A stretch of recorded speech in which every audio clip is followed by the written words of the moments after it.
This is Things Police See, First-Hand Accounts, with your host, Steve Gould.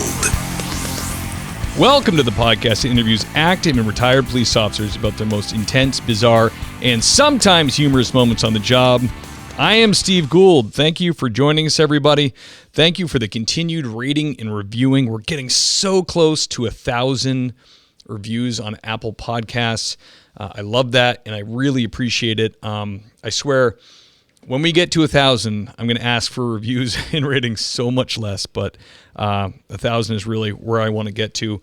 Thank you to the new Patreon supporters. I really appreciate that. If you really, really love the show, go to the Patreon page. It's in the link of the show notes, and you can become a Patreon member. You can become a patrolman or a sergeant.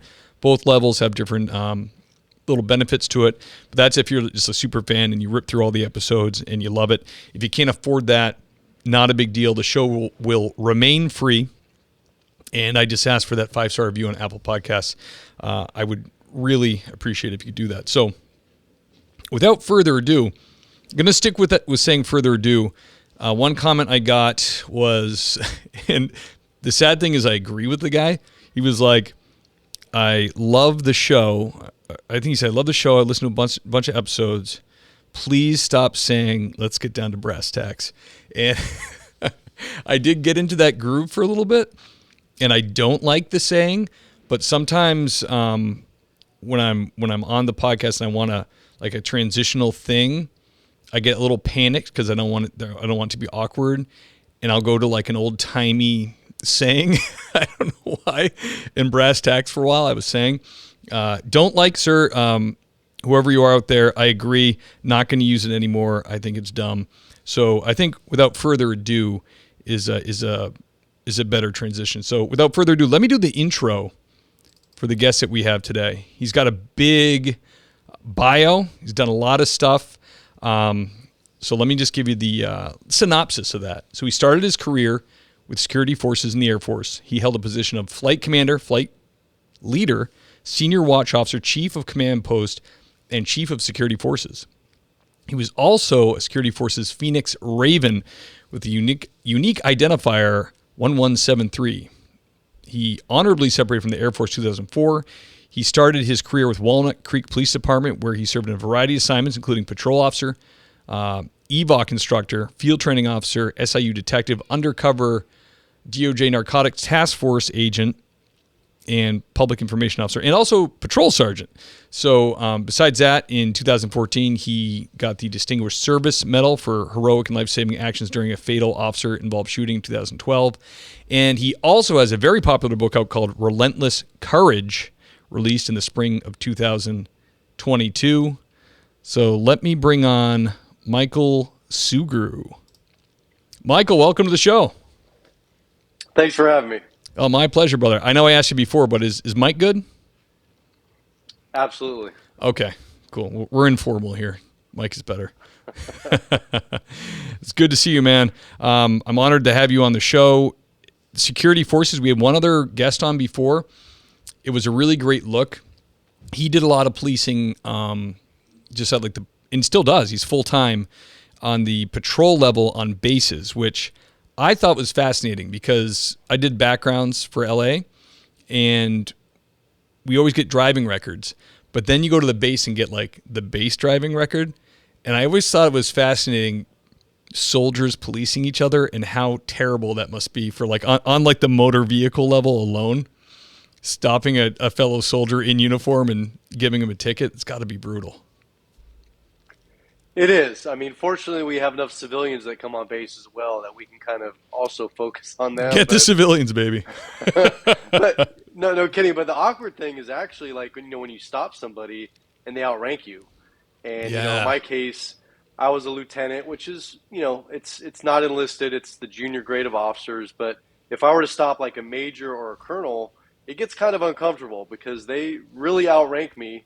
But I'm, doing a service, and I may potentially write them a ticket, which has consequences. So it can be a dicey situation for sure. Yeah, like a full bird colonel. That's got to be. You must be wincing. Just slow down, sir. Exactly. My grandfather was a lieutenant colonel during the World War II, and then he became, I think, a full colonel after that.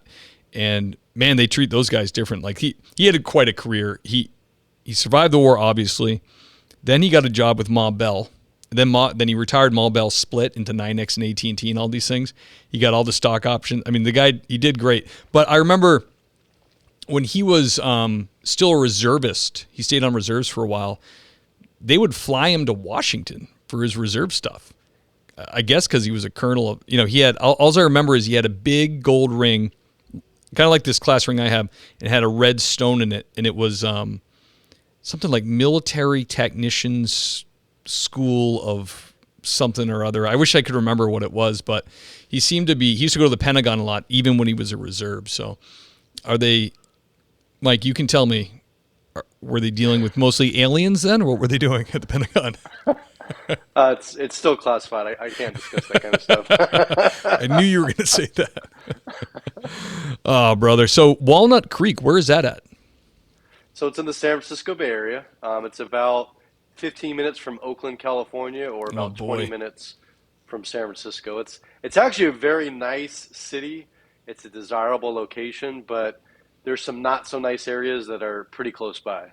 Yeah, I bet. When I was in SIU investigating for an insurance company, they flew me to San Ramon. Yeah. And that was like a culture shock for me, because it was like the grocery store had like 50 Tesla charging stations. I was like, holy cow. And then everything was super dialed, niche down, the restaurants. I was there for like 2 or 3 nights. They put me up and I was doing training. And like you couldn't just go get a hamburger. It was like, you couldn't get like a hamburger, appetizers, and beer. It was all like, this is a whiskey bar. This super expensive, different kinds of whiskeys. This is a beer bar. Later at 10, a taco truck will come. Then they had a hamburger place, but they didn't serve alcohol. It was like everything was super niche. There was water. Like Disney, they shoot the water. There was water things everywhere. Everybody was smoking pot. I was like, where am I? It must be like a spillover of like the tech people, the tech valley or whatever. It's definitely a nice area, but it's funny because when I was undercover, this was back in 2009 to 2011, marijuana was still illegal. And we actually had tons and tons of marijuana grows back then. When the housing market crashed, all these people had these foreclosed homes that were running grows out of them, these $1 million, multi-million-dollar homes just filled with weed grows. I bet. Yeah, they're I work for a very small place now, rural place, little regional department. And I was there was a parking issue, so I was like, man, this one town I was in, I was like, I gotta figure out. I don't even know their bylaws. It's all bylaws in Mass for parking. It's not state stuff. So I started reading through it, and I was just reading, and it went years and years back. And talk about marijuana grows. This is like a little hippie community. They voted at town meeting that the chief of police or his designees could not be involved with the National Guard or state police during aerial marijuana searches. Because that many people in the town, I mean, this is probably not legal, but that many people in the town were growing pot where they were like, we don't want our police force involved. How crazy is that? It doesn't surprise me. Yeah, it was totally wacky. So you had you have so many different experiences in your career, both military and police. Can you take us back to, like, in either service, to your first hot call, the first call when you really had an adrenaline dump and you're like, well, this is for real? That's tough. I think I would go definitely to my civilian law enforcement career for that one. And what comes to mind was we actually had a condominium which caught on fire in the southern part of the city, which was in a high-res area, so it's a lot of condos, a lot of apartments. And it turns out we thought it was a accidental fire. There was actually a lady that ended up dying in it. And I had to go to the autopsy after this call. And I remember we were in the coroner's office, and I'm brand new. I'm literally like first, second week on FTO. And this lady, she was older, kind of obese, and just charred. And they're sitting there cutting her open, and this charred flesh is falling down. Literally the worst smell I've ever smelt in my life, and just wanted to puke and gag. And I'm surprised I didn't. And I remember the coroner, and again, we weren't sure what this was all about, but the coroner, he's looking down, he's like, hey, I think there's something down her throat. And he takes these like forceps or prongs, and he ends up pulling up this rag, which was stuffed completely down her throat. And it was at that exact moment we realized it was actually a homicide. And it turned Wow. out that this son-in-law had some kind of disturbance happen. He like knocked this lady out, his mother-in-law, and while she was unconscious, stuffed this rag down her throat and then set the place on fire. And I mean, Wow. this literally was like my first or second week on FTO, and it was just like, holy crap, I mean, just you want to talk about real evil? It's like that's it. Yeah. Did you come up? Your upbringing, was it pretty? Like mine was pretty milquetoast, good family, good neighborhood. Was that similar for you, or did you come up in a rough neighborhood? Actually, it's kind of both. So when I first started out, I grew up in Oakland, and my parents are very young. They're 18.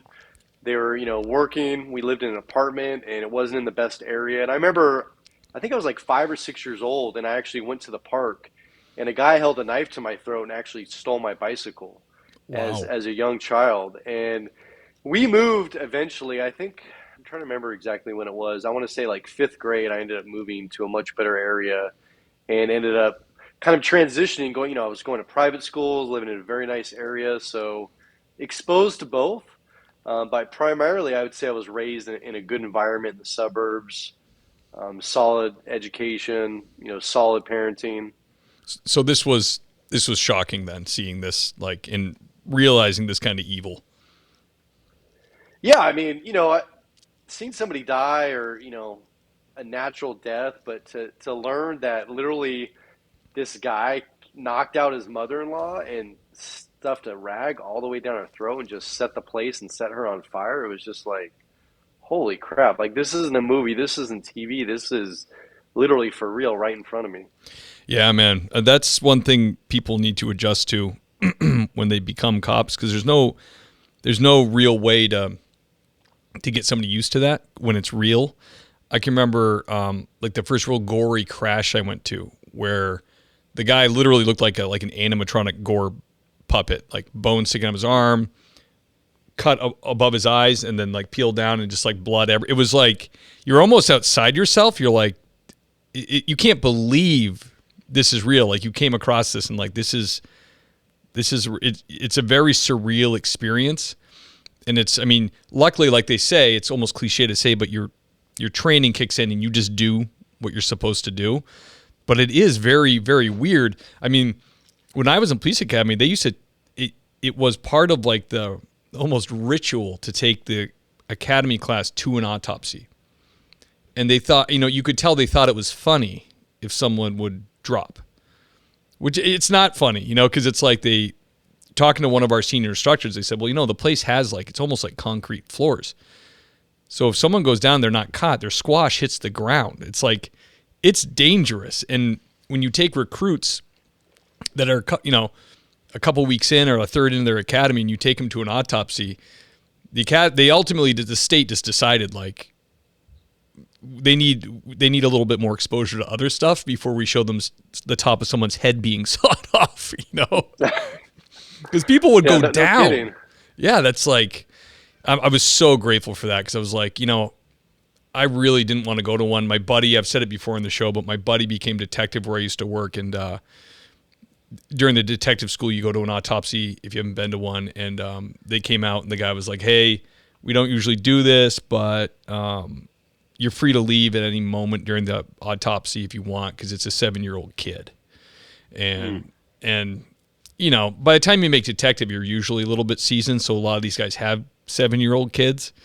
And he went through it, but he said it was absolutely horrific. So I can't imagine being as new as you were, the charred body, the whole thing. I mean, oh man, that makes me want to dry heave right now. I mean, did they give you the stuff for your nose, like the Vicks or anything? They did. It didn't help, to be Right. honest with you. Doesn't help. But the thing is, it's kind of necessary. I mean, I remember when I was an FTO, and they still do this for good reason. But any kind of heinous call that comes out, you're going to go to it. I mean, whether you're Yeah. primary, secondary, you're covering on it, because you have to get as much experience and exposure to every type of call possible. So, any kind of sexual abuse, any kind of homicide, any kind of horrific car accident. I mean, literally, you're going to be exposed to this stuff right away. And it is shocking. And I remember, like, I think initially you can kind of detach yourself from it and you can kind of just look at it as in, I don't know these people. I'm not really attached to them, and kind of just brush it off and move on to the next thing. But in reality, I think each of these things are slowly stacking up inside of us to where we don't address them, we don't talk about them until years and years later. And that's the thing is, we're sitting here today, and I literally started 18 years ago in civilian law enforcement, and I can still remember that call on my first or second week like it was yesterday. Yeah, I'm really grateful for that. Talking to somebody or doing a debriefing is like pretty standard now. It's like it's okay. Like when I first started, it was like, hey, there's a poster on the wall. If you have some feelings, there's a 800 number you can call. It's like, well, you don't want to do that. You'd feel like you'd call that place and they'd rat you out, and all of a sudden you're not suitable for duty. So people would just stuff it.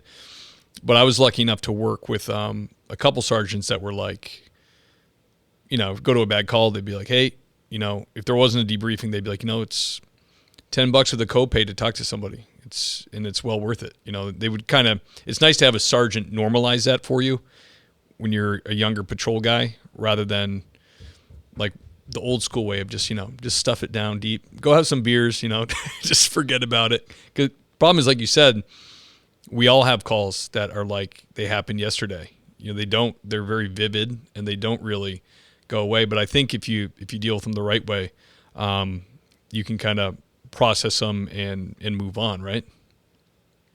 Absolutely. I think that's the whole thing, is that if we change the culture and make it normal just to talk about these things, and I don't even think we need to go to the level initially of like therapists and psychiatrists and doctors. I'm talking about changing the culture within the agencies where, like you said, the sergeant, maybe they open about it. If they're at that call and they just kind of share, hey, this really bothered me. I couldn't get this image out of my head last night, and I had some nightmares, and it's just not sitting well with me. We're just acknowledging it. We're just literally just talking about it. We're not making it a big deal. That makes a huge difference. Yeah, we're just having a conversation. And I think, though, now, it can be either way. Some agencies, they still have this culture where they don't address it, they don't talk about it, unless it's like a really big, huge thing, and they make a big ordeal about it. And there's a critical incident debrief, and they've got therapists and clinicians, and it's organized, and it's this meeting.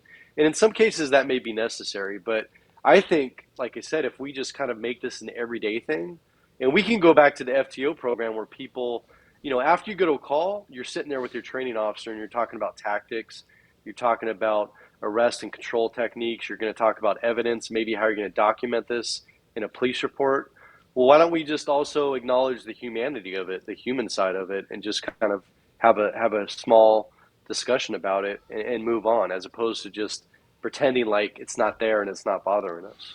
Yeah, you're absolutely right. Because even just the two guys I work with that were like, that kind of normalized talking about it, that is almost enough just to make you feel better. You know what I mean? To be like, okay, this absolutely. It's not. I mean, I went to talk to somebody one time when I was younger in my career because a guy had. I've told the story before, but long story short, a guy died that I knew, and I just been there and bought a sandwich from him, on duty. And it just hit me weird. Like, it wasn't like gory or anything. It was just like, it hit me weird. But just recognizing that and talking with somebody for that one thing. And the guy said, I think I saw him like twice, and he was just like, all he had to say to me was like, and this is before like any sergeant I worked with. I was brand new. He was like, yeah, it's normal. He goes, it was weird what you dealt. He goes, you guys deal with weird stuff. He goes, and it's not normal. And he was like, in my lifetime, I'm going to see a handful of people in a box at a funeral. I'm going to see very few mangled bodies. Very few. Like a citizen might come across something like that once, and they'll talk about it forever. And he goes, and if you're in the kind of job where it's just like constant exposure, he said, it's normal. It's fine. That's fine. don't worry about it. Don't worry. Don't think that you're like, there's something wrong with you. And that's all it took. I was like, oh, all right. Yeah, that makes sense.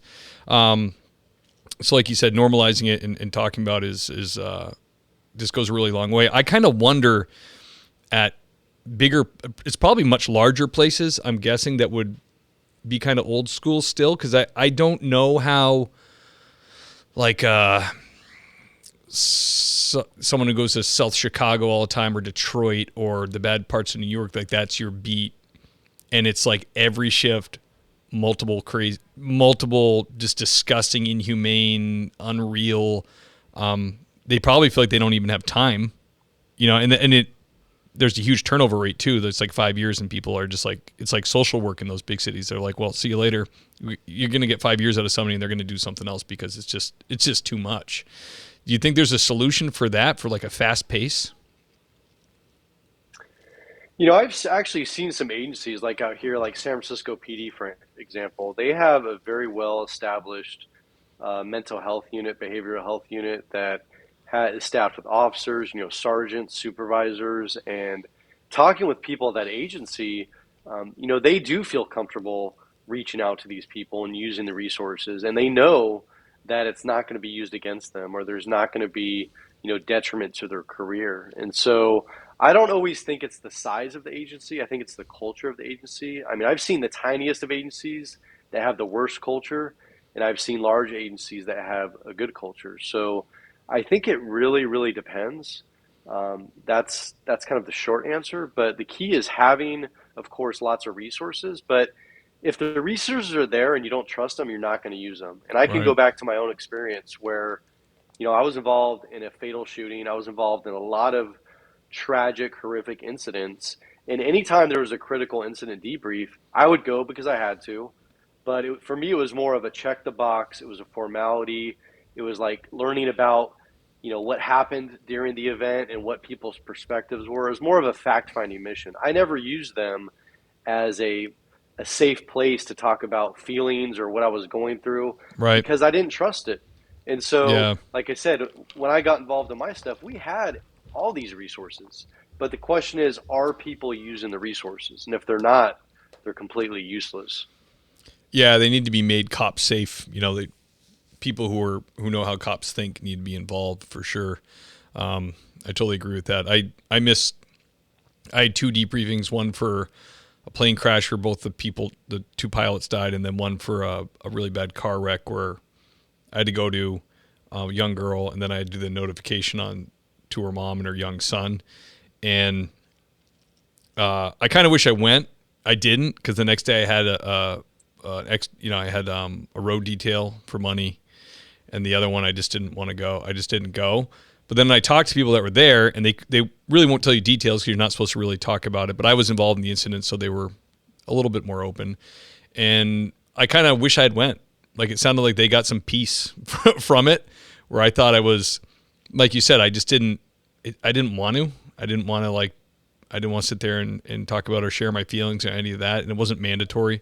But I do wish, I can see the value in it now. And like you were saying, hopefully it's catching on and kind of evolving into something that police can trust and, understand that it's going to help, and it's for their best, for their mental health,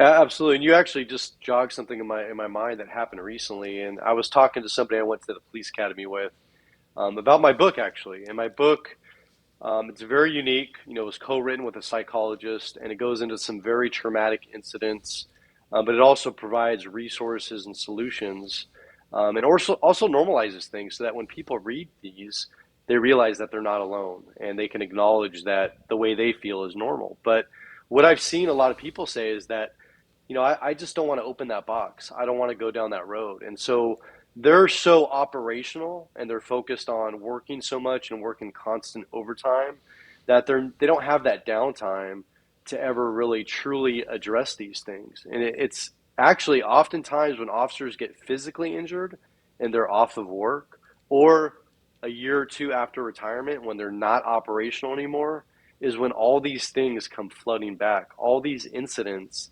that they never dealt with are now just spilling out and spilling over the top. Yeah. And I think that's That's the problem, is that these people think that it's just going to magically go away if I just don't acknowledge it and I don't look in that closet. I just keep that closet closed.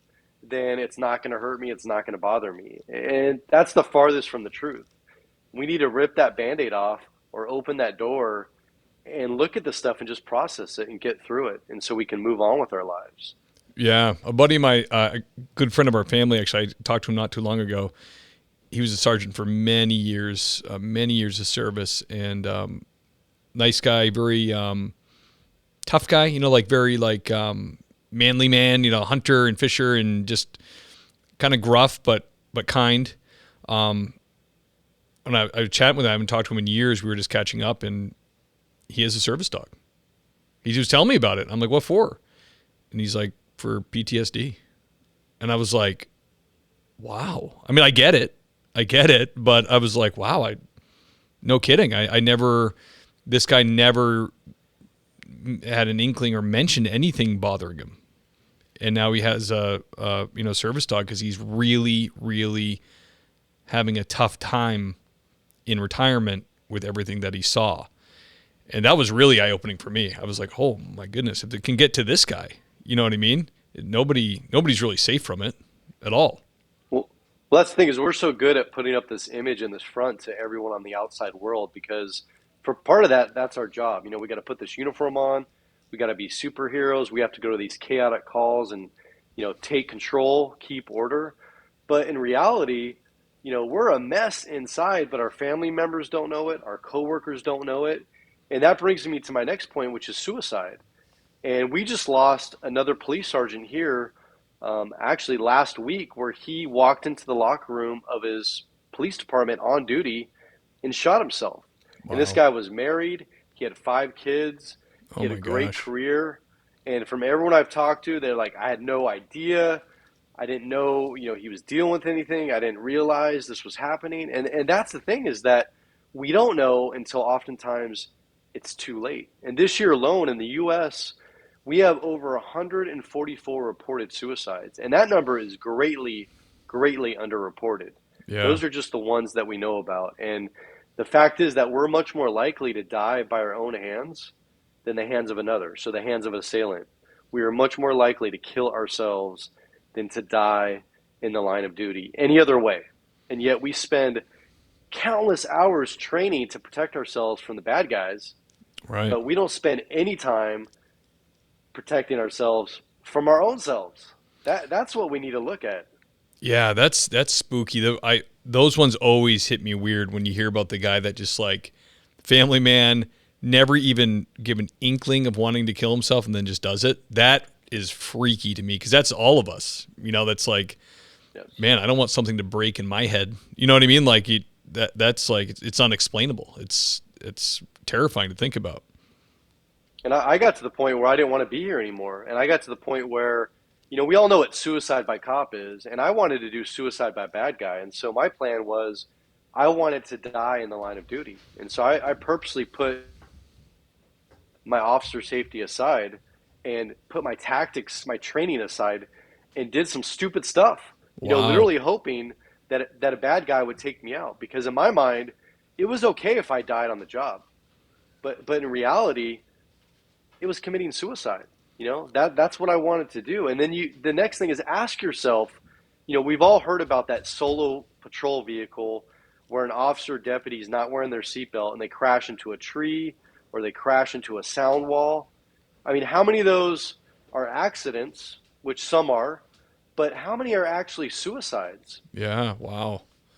Yeah, I never thought about that. That's a crazy stat, probably. I mean, geez.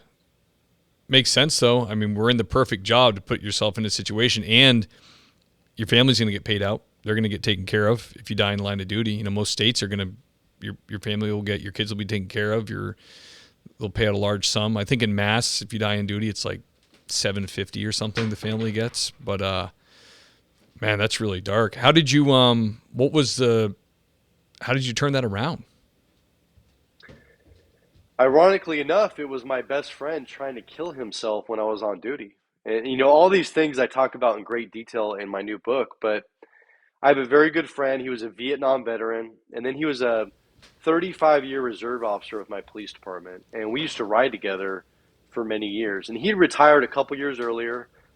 Still kept in touch with him, had lunch with him, and he was dealing with some personal stuff with a relationship and some dogs passing and whatnot. But I had no clue that he was suffering like he was suffering. I had no idea that he had post-traumatic stress injury, what I like to call it, versus disorder. And I was actually minutes from getting off duty. I was the day shift patrol sergeant, and a call came out of a suicide in progress. Ends up being my best friend John's house. I got to the Oh, trauma man. center just as the ambulance was bringing him in. He was covered in blood, in and out of consciousness. He had slit both wrists, stabbed himself in the torso multiple times, OD'd on multiple prescription medications. And I had literally 30 seconds with him before they rushed him off to emergency surgery. And I didn't think he was going to make it. And I remember sitting there in the hospital for hours with his sister and people from the department. And I just started feeling this overwhelming guilt, blaming myself for not seeing the signs, not doing more to prevent this from happening. And what happened was my daughter was very young at the time, and I started thinking about her, and I started thinking about how is she going to feel when I'm not here? How is she going to feel when she finds out that her dad died on duty or wanted to die on duty? And so because of that, about a month later, on the anniversary of my shooting, after 4 years of suffering in silence and literally my life falling apart, I finally got the strength and courage to ask for help. Man, that's awesome. Thank God that you did. Man, And he's alive today. I mean, thank God he's alive today. And I tell him every time I see him, he saved my life by trying to take his own life. And it's sad that that's what it took, but I'm so grateful that he did that because it saved my life. And I'm so grateful he's alive today. And we're both on a journey of recovery. I mean, I'm doing so much better, but the truth is, it takes work. It takes patience. Yeah. There's good days and there's bad days, but the longer you wait to get help, the longer it takes to get better. Yeah. Well, that makes sense because everything compounds. More and more you have to kind of pull out of you. Wow, that's incredible. Mike, can you tell us about the most strange or bizarre thing you dealt with on duty? Oh, this one's good. Yeah, so I was brand new. I just finished FTO and I was just cut loose like a week or two earlier. I remember I was on weekend day shift, which was, in Walnut Creek, it's like filled with shoppers and people going out to restaurants. And my buddy, my best friend, his name is Joe Diorian. So that's the guy that's actually on the cover of my book. He's still a cop. He works for a very big city or agency here in San Francisco Bay Area, a very dangerous city. Probably one of the worst cities in the Bay Area, actually. And he came to do a ride along with me. And so we were in lineup and we clear lineup and it's 1 in the afternoon. And we're thinking about, all right, let's go get some coffee. And we're talking about where we're going to go eat. And this call comes out right out the gate before I can get out the garage. And it's at the Ross department store in the middle of downtown Walnut Creek. And it says that there's a BMA wearing translucent underwear who appears obviously aroused in the kids section of Ross department store. Oh boy, what's a BMA? Black male adult. Okay. And so my buddy just looks at me like, WTF, dude? Like, are you serious? Is this the kind of crap that you guys deal with in Walnut Creek? Because where he works, there's homicides at that time at least every week, if not every other day. And so I'm like, hey, bro, let's just go. Let's clear this out. Let's get this taken care of. We'll get some Starbucks and we'll kick it. All right. And so we start rolling that way. I know I've got a cover officer. Pull up. It's packed. I mean, parking lot's full. I walk in the store and it's just filled with people. And this lady comes running up to me frantic. She's like, officer, officer. And she points to the back of the store. He's over there. He's over there. And I look and I see this head bobbing. You can see the clothes rack and this head is bobbing up and down. So I just start running towards there, and I see the guy, and he starts running towards the front of the store. I catch up to him right at the cash registers, and literally it's line of people. We get in kind of like a wrestling match. We're up, we're down. Eventually, my baton goes flying, and I hear people go, oh my gosh, what is that? What is that? And it turns out, so he's wearing these translucent boxers, and in that opening of the boxers, there was what looked like a erect male penis was protruding from the opening of the boxers. It's just swinging around like an elephant trunk. And so I'm up, I'm down, and it's just. You're like, please, I don't want to deal with this. Tell me about it. And so eventually another cop comes in. We get him cuffed up. I had to pepper spray the guy. We get him wrapped up in this wrap restraint device. And this thing is just sitting on top of the wrap device. And it looks like a real penis. And I remember, like, we called paramedics. We're, like, looking at him like, oh, my God, this guy's, like, crying. He's handcuffed behind his back. I'm out of breath. And my sergeant, he looked like Clint Eastwood. He was this old, like, crusty, just cop, man. He walks in. Yeah.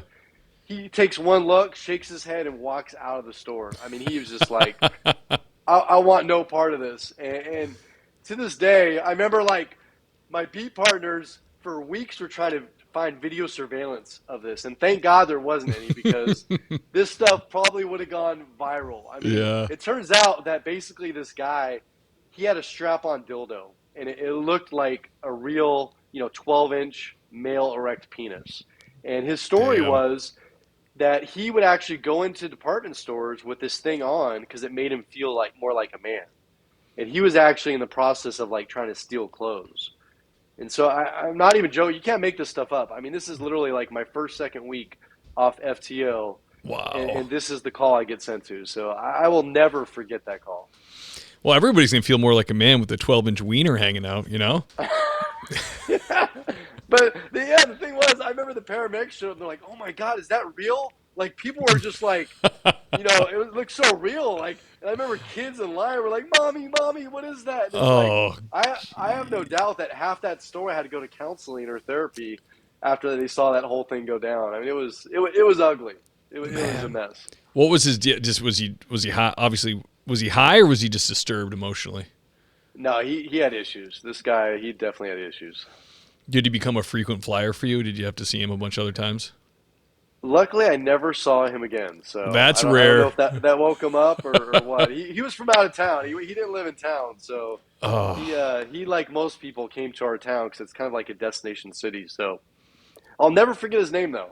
I won't say his name on here, but I will never forget his name. So his image and name, and unfortunately that prosthetic penis, just are locked in my memory for life. So yeah. Well, I can only imagine, man.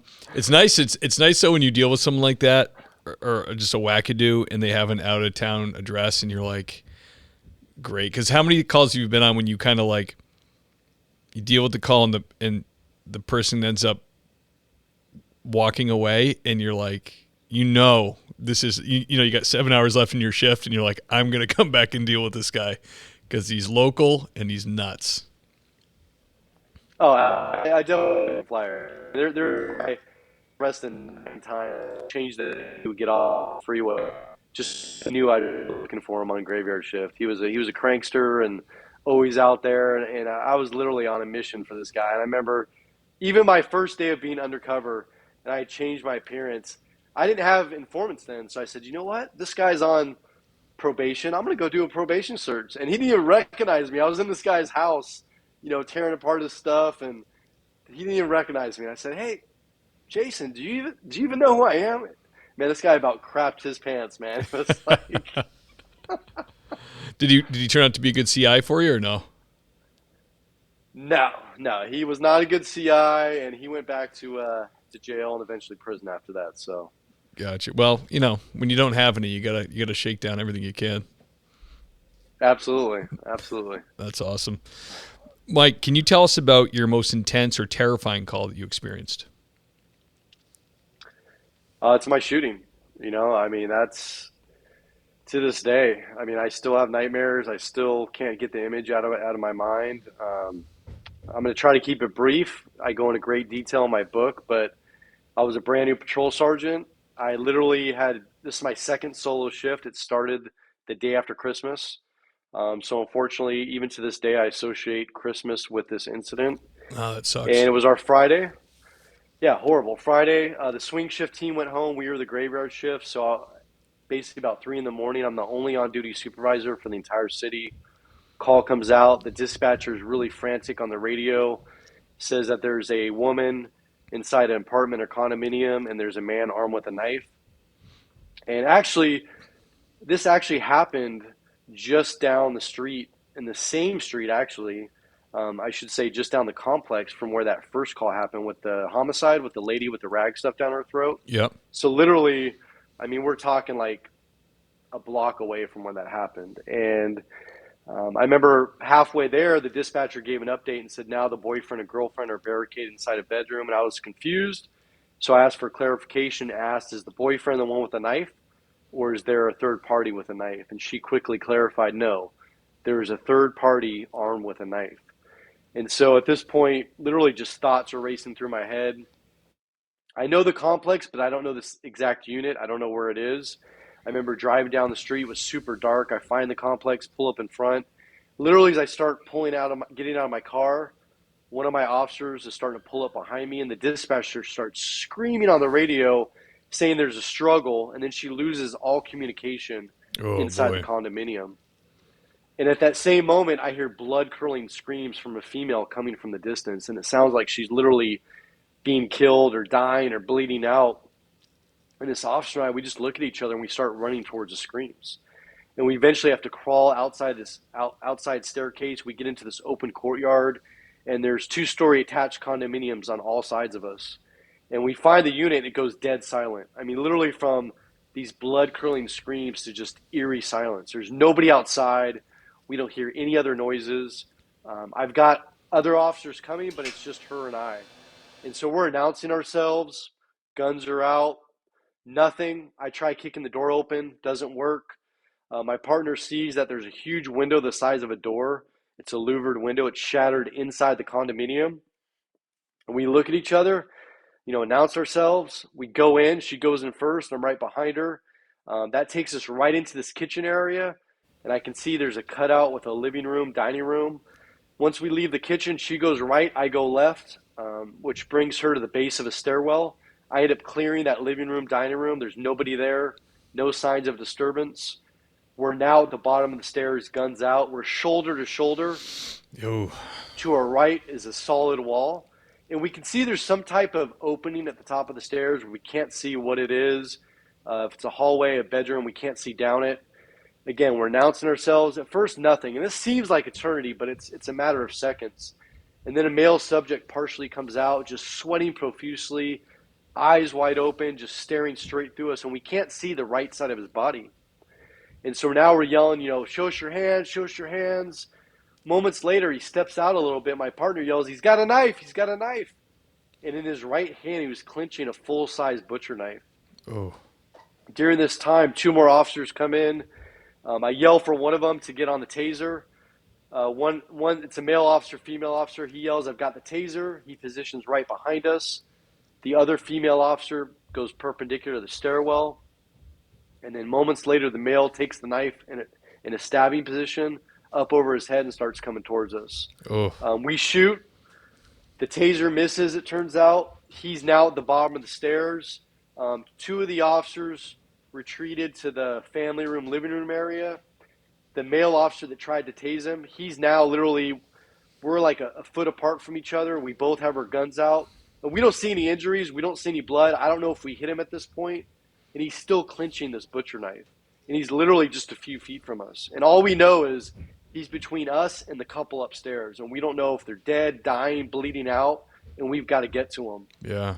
And so we're yelling at this guy, drop the knife, drop the knife. And he starts coming back up with the butcher knife. And so we shoot. And literally there's no nice way to say it, but I mean, he was killed instantly. Just absolutely devastating wounds. His entire eye was gone. And thank goodness. We checked for vitals. There were none. Medical was already staging. We called for medical. My partners went upstairs, and it turns out this guy was stabbing through the bedroom door with his butcher knife. Literally, the door was coming off the hinges, and this couple was physically barricading themselves against this door, trying to prevent him from coming inside. And I have no doubt to this day that they would be dead had we not gotten there when we did. I mean, no doubt whatsoever. But that incident forever changed me. It changed my, I mean, literally, I had invincible entire career in the military and time in civilian law enforcement, but the moment for reason, really just that invincible had just way. in a set. Man, that's intense. Mike, the last like 15 seconds you were talking was kind of like a robotic. Can you say that again about your the impact on your career?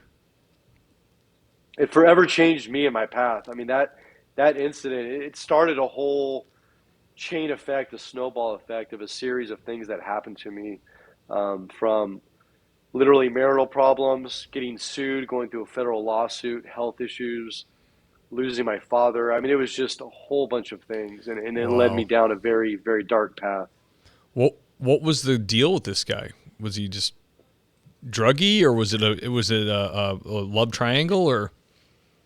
So here's the deal, and that's what makes this incident so difficult. Is this guy had no criminal history, no police contacts. He had no mental issues that we knew about. He had a job. It turns out he was actually one of the roommates that lived there. He got along great with him. There was never any problems. He had used some drugs in the past. We did all kinds of tox tests and sent his blood off to labs, and there was THC in his system. His friends had said he'd used MDMA or ecstasy in the past. They said he had smoked sage earlier that night. So we don't know if it was some kind of designer drug that was undetectable that maybe caused, uh, psychotic snap, or was it drug-induced psychosis from marijuana, or maybe he had some mental break. We don't know, but that's what makes this so difficult. Is that up until Yeah. that incident, he was a good young man, and we want answers. The family wanted answers, and that's why Yeah. we endured a 4-year lawsuit. But to this day, after everything I've been through, we don't know why he did what he did. Man, and were there body cams around back then, or no? No, we did not have any car cams or body cams back then. That's too bad. Yeah, 'cause people can be a lot more litigious when there's no body cam footage. Man, 4 years. That seems insane. It sounds, the way you describe it, sounds so cut and dry. I mean, what do they think you were doing there? It's like, what were they trying to sue you for wrongful death? That's the thing, is the family wanted answers because this was so out of character for him. But the facts are that we were cleared very quickly, both by the DA, both by our investigators. I mean, we had a surviving couple, right? This man and this woman that we saved their lives, and they even later testified that earlier in that night, right before they called 911, he had actually, because they had been hanging out early in the night, everything was fine, no issues. The boyfriend and girlfriend go to play video games, and hours later, this roommate comes into their room and starts trying to choke to death the male roommate, and they described the same look: eyes wide open, non-responsive. They weren't reacting. They were trying to call his name and talk to him. He wasn't reacting, and somehow, by the grace of God, they wrestled this guy outside, locked the door, and that's when they ran upstairs, barricaded, and called 911. But that's when the guy broke through the window, opened the kitchen drawer, and grabbed this butcher knife and went straight for their bedroom. So, we saved this couple. I mean, it's Yeah. it's not in question, and we had 4 officers on scene. So, it was a civil lawsuit, and we ended up actually in trial in San Francisco, one of the worst places. The Ugh. trial went September 2016, and at this point is the beginning of the BLM movement, the anti-cop movement. There were Right. several controversial shootings that had happened all across the country, and it was the worst place and one of the worst times to be on trial. And thank God we prevailed, but it took a toll. It took an Yeah, absolute I toll on me. bet. Was he a black guy? No, he wasn't. He was a Caucasian man. And, but even when you ask me that, and I know why you asked, but it bothers me because a lot of times that will be the first question people ask me is like, what was this guy's race or ethnicity? And it's like, he was Caucasian. Like, this incident had nothing to do with race, had nothing to do with ethnicity. Um, and that's the thing, is literally it was somebody trying to kill my officers and trying to kill myself. And that's what it was. No, I'm But I'm so many I'm people, I'm totally in agreement with you, 100%. But San Francisco, BLM, it would have impacted it most certainly would have impacted how people looked at it. I mean, that's just the way the media oh, is. without a doubt, 100%, without a doubt, it would have been 10 times worse. And it Right. was horrible as it was. So it would have been 10 times worse had it been somebody of a different ethnicity or race. Right. Oh, Mike, I'm sorry I had to go through that, man. Just briefly, can you tell us what was the onset of, so people can like know what to look for maybe, like what was the onset of how it got to you? Like what was the first thing you noticed, or did it take a while to notice that this was really screwing with you? So there's some things I noticed right away, and there's other things that were a lot more gradual. I remember I'd been up, so the shooting happened, we get sequestered. I was up for over 24 hours. Eventually, I get interviewed, and eventually, I got driven home. And I remember seeing my wife at the time and my beautiful daughter at the door. And that's where I initially noticed something was off because when they went to give me a hug, I felt absolutely detached. I felt numb. And all I wanted to do was go up to my room. I had blackout shades because I worked the night shift and just go to sleep and hope that this was some nightmare, that really didn't happen. And that started my isolation. My nightmares started. I wasn't sleeping. I started drinking too much, trying to like drink myself to sleep because literally I couldn't Yeah. fall asleep. And I made a lot of mistakes early on in my career where I didn't talk about the job with my spouse because I thought I was protecting her by Mm-hmm. not bringing work home. Yeah, I And hear that a so lot. I didn't have that relationship where I could open up to her. And because we were under two investigations, so we were under the district attorney's investigation, I'm a suspect in a homicide. I was Mm. under IA investigation. We were sued right away. I was ordered not to discuss this with anybody. And the problem is that, I could have discussed it with a therapist or a clinician or a priest, these protected relationships, but Mm-hmm. I didn't have any of those trusted established relationships where I could reach out to these people or even have the comfort level to where I could open up about this stuff. And so that was the immediate things. But because of that, the lack of sleep, the isolation, not going to social events, distancing myself from friends and family, having marital problems, that all eventually snowballed into a lot worse things. So, there's some things I would say you notice right away, but there's other things which just build up over time and become worse and worse. And usually we go to the negative coping mechanisms like extramarital affairs, drinking, drugs, gambling, porn addictions, whatever you want to name it. Those are the things that first responders turn to Yeah. when they're having issues because it numbs them out. They don't have to face the reality of it. And I was trying to basically numb myself out so I didn't have to face the reality of what happened and that I almost truly died. Yeah, I can only imagine. The drinking is really nasty because it feels like it's putting you to sleep, but then all the research shows that like falling asleep drunk is like the worst rest. You don't get the normal rest, and then you wake up. It's a depressant, so you wake up in a depressed state. That's how you start your day from the drug or the alcohol, and then you still have the problem. So it sounds like a if you stay in that cycle, you're gonna crash and burn. Absolutely. It only gets worse. Like you said, you think it's getting better and it gets better for that few hours. But like I said, when you wake up, things are much worse than they were. Oh, thank God, Mike, that you got the help you needed and you realized that you were spiraling. I'm sure see. There's two school of thoughts with the wife thing. I've noticed when I just from interviewing guys who've been through traumatic incidents is some guys keep everything from them because they don't want to burden them, and other people tell them because it's their partner and they need someplace to decompress, and they tell them. I'm probably in like in the middle. Like I talk to my wife about a lot of stuff. I will leave out details that I know will keep her from sleeping. Like I won't get into finite stuff, but if I have something traumatic, we have the kind of relationship where I can talk to her about it, and it does make me feel so much better that she knows what's going on. I would feel it would definitely add to the trauma if I felt like I was on an island and I couldn't talk to anybody. I think that would drive me crazy, you know? And what you just said, it's the key because you don't want to share the nitty gritty details, but you just want to communicate, that like when you come home and you're in a bad mood, you have to have that relationship and communication where you can say, look, I went to a really horrific car accident today. I need like 40 minutes to decompress. I'm going to go up and take a shower.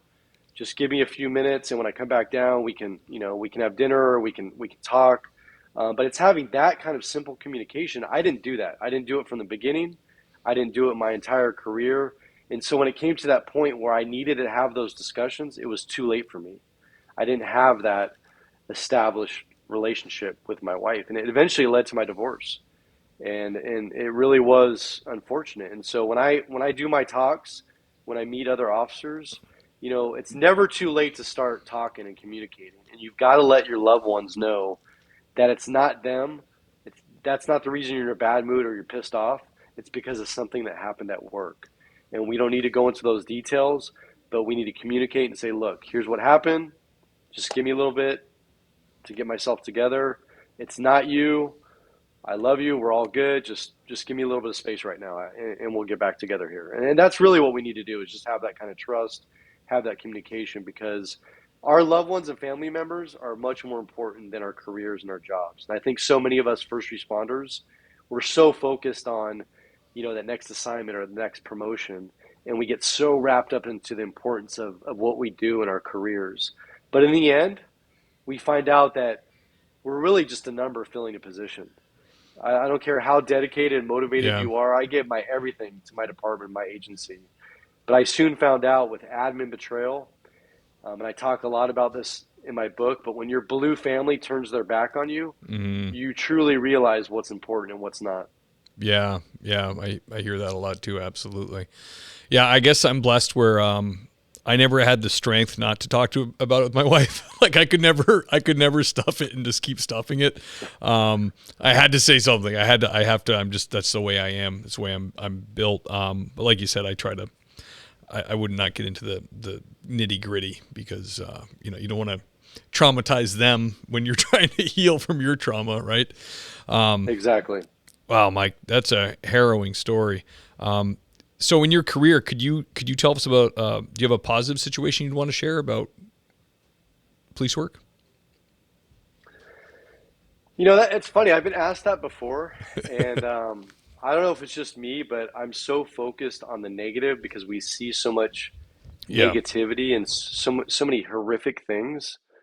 And I've actually had partners tell me about incidents that happened where they saw a different side of me, where they're like, wow, you were just so compassionate and caring in this moment. And I remember in particular is this one incident she reminds me about. We have a retirement community in the city I worked in called Rossmore. And it's literally like a gated community with like 15, 20,000 senior citizens. And I remember that there had been this elderly couple, and we went to a sudden death call, and her husband had just passed. I mean, literally just died. And we got to the scene, and she was just, as you can imagine, just a wreck. I mean, just a mess. And my partner told me, that I comforted her and I was there for her, and I was just showing a different side of the job and just reassuring her that he was in a better place. And it's those kind of incidents that I don't remember. I don't focus on. Like, they don't come up in my memories when I think about the job. And it's like I've had to have other people kind of point these out to me. And I hate saying that, but I'm just being brutally honest here. Sure. Where I just really think about a lot of negativity. And I was a hunter. I was a go-getter. So I was always usually making 1 to 2 arrests a day. I mean, literally doing like 15, 20 traffic stops a night, trying to take bad guys and guns off the street. Now, that was my focus, was fighting crime. And so I wish I would have taken more time in my career to kind of, I guess, stop and smell the flowers and enjoy the moments and visit with like business owners and do all these nice things we talk about. But in reality, we're just so busy. Yeah. And we're so short staffed. And so, yeah, it kind of takes me back when you ask me that question, because I have a hard time answering it every single time.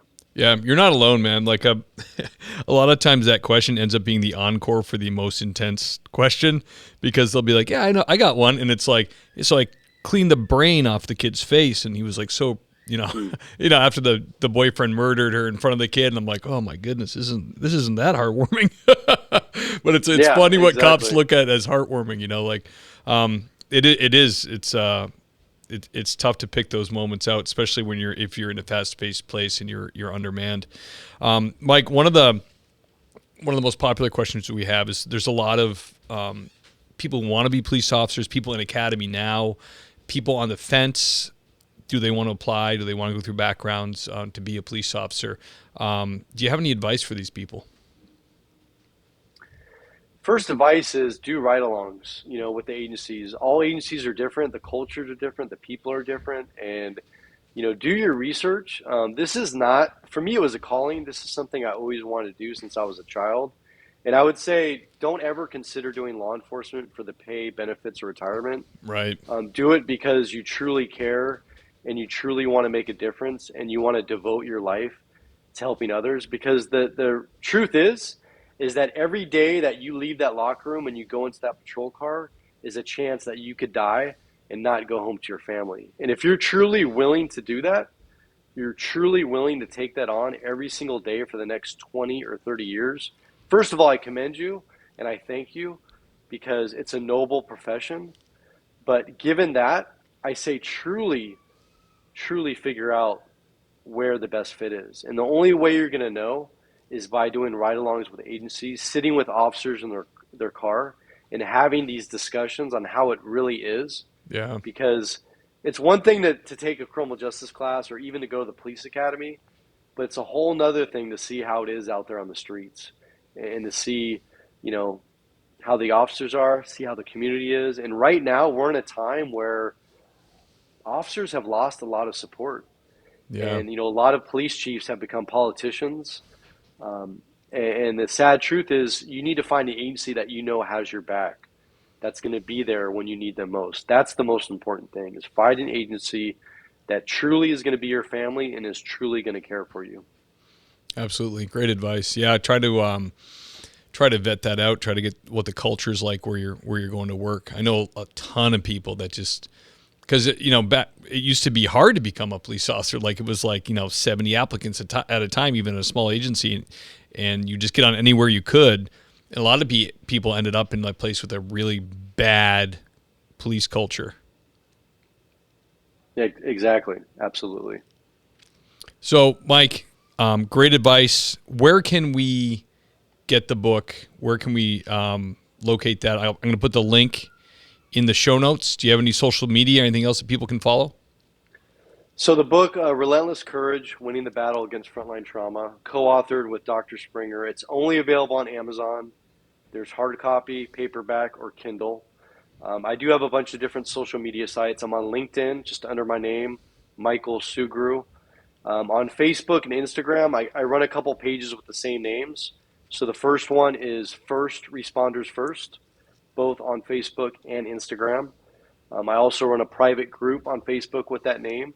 And the other one is Sergeant Michael Sugrue, and that one's on Twitter, it's on Instagram, it's on Facebook, it's on even Truth, the new one that I guess Trump has. Yep.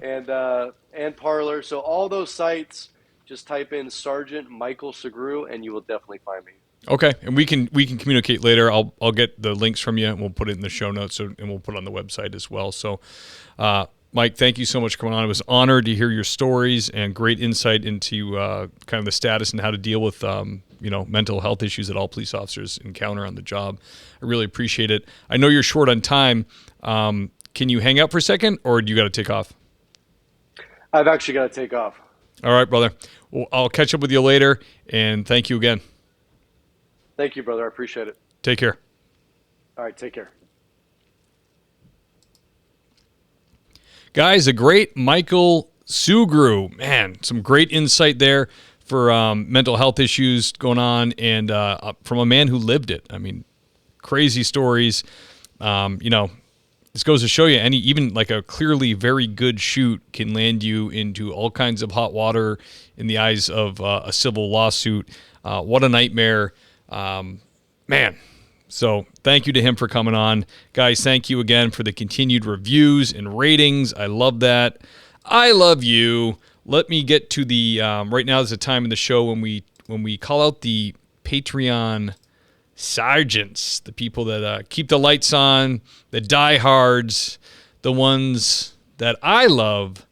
Who I'm talking about is Adam Mihal, Alex Wazik, Andy Biggs, Ben Peters, Braden Walker, Brandon Hooker, Chris June, Corey Payne, Dennis, just Dennis, Derek Warden, Dylan Pyrozic, Ilion Rogers, Gary Steiner, Greg Gadboy, Jake Pinedo, James Rose, Jason Lau, John Shoemaker, Lauren Stimson, Lane Campbell, Luke Shore, Mike Wynn, Motor Cop Chronicles, Nathan Gowan, Nick Noose, Sasha McNabb, Scott Minkler, Scott Young, Sean Clifford, Seth Wright, Tammy Walsh, Tom Connell, Tony Fahey, Wayne Miller, William James Long, and George Tessier.